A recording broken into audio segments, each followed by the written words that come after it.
আজকে সারাটা দিন আমি কিভাবে কাটালাম, কি করলাম সেটি আপনাদের সাথে শেয়ার করছি। সো হ্যালো এভরিওয়ান, আসসালামু আলাইকুম। দিস ইজ রোজ ফ্রম রোজের ডায়েরি। ঘুম থেকে উঠেই আমি ফ্রেশ হয়ে মুখে ময়শ্চারাইজার লাগিয়ে নিলাম। তো আজকের ওয়েদারটা দেখতে চলে গেলাম ব্যালকনিতে। আজকের ওয়েদারটাও অনেক সুন্দর ছিল, বসে বসে তাই দেখছিলাম। আর রুমে এসেই দেখলাম আম্মু আমার জন্য নাস্তা রেডি করে রেখেছে। যদিও সকাল সকাল নাস্তা করতে আমার ভালো লাগে না, তবুও আম্মু জোরাজুরিতে করতে হয়।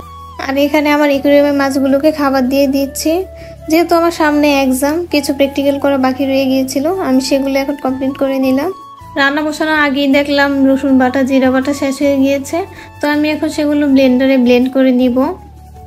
আর এখানে আমি রান্না বসিয়ে দিয়েছি। আজকে আমি রান্না করেছি সবজিটা আমাদের বাসায় প্রায় রান্না করা হয়, কারণ বাসার সবাই সবজি খেতে পছন্দ করে। আর রান্না করেছি গরুর মাংস, আর ছিল ডাল ভুনা।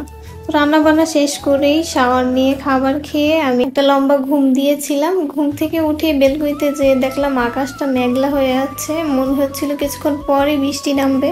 বৃষ্টি আসার আগ মুহূর্তে আকাশটা দেখতে আমার ভীষণ ভালো লাগে। আপনাদের কাছে কেমন লাগে অবশ্যই কমেন্ট করে জানাবেন। আর দাঁড়িয়ে দাঁড়িয়ে ভাবছিলাম বিকেলে নাস্তায় কি বানানো যায়। হঠাৎ করে ছোট ভাই বললো সে চিকেন ফ্রাই খাবে, তো যেই বলা সেই কাজ, ওকে আমি চিকেন ফ্রাই বানিয়ে দিয়েছি।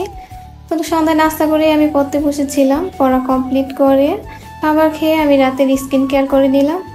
তো এই তো এভাবেই কেটেছে আজকে সারাটা দিন। যারা আমার চ্যানেলটি এখনো সাবস্ক্রাইব করেননি, কষ্ট করে সাবস্ক্রাইব করে দিবেন। আর ভিডিওটি যদি ভালো লেগে থাকে অবশ্যই একটি লাইক অ্যান্ড কমেন্ট করে জানাবেন। দেখা হবে পরবর্তী কোনো ভিডিওতে। ততদিন পর্যন্ত সবাই ভালো থাকবেন, সুস্থ থাকবেন। আল্লাহ হাফেজ।